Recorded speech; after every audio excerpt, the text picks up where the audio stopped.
Okay guys, video number 5, we're going to show you how to assemble the back to the sides. This is the last assembly step. It's the very final stage.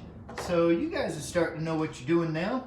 Right where it says glue, put a bead of glue down there and a bead of glue up here and spread that, and you'll notice as right at the very edge over here, it's about the last 4 millimeters or so that coincides with the edge up here. You really don't need glue over there. If you put extra glue over there, it's only going to complicate your cleanup with a whole lot of additional squeeze out. Just put the glue on this portion, and anything that squeezes out is going to run into this portion for the most part.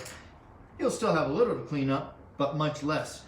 So practice putting this together beforehand, guys. When I did it, I just focused on one peg and one hole to begin with, rather than try to line all 4 up at the same time. That's almost impossible. So you can see how they are there. So that I'm just focusing on this one. It's the only one I'm looking at right now. Once I get that together, then I shifted a little bit here and pop this one in.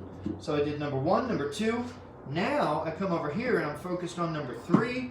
By the time you get the first 3 aligned, number 4 goes right together by itself.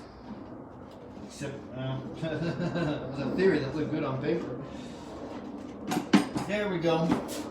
So the technique that you're going to need to use here, guys, to put the clamps on is put the clamp inside the box just like that.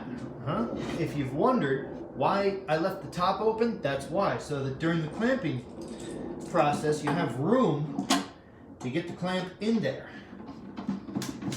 There we go, those 2, and then just pop it up like this. You can put that one on. We put this back here so you can see what's going on.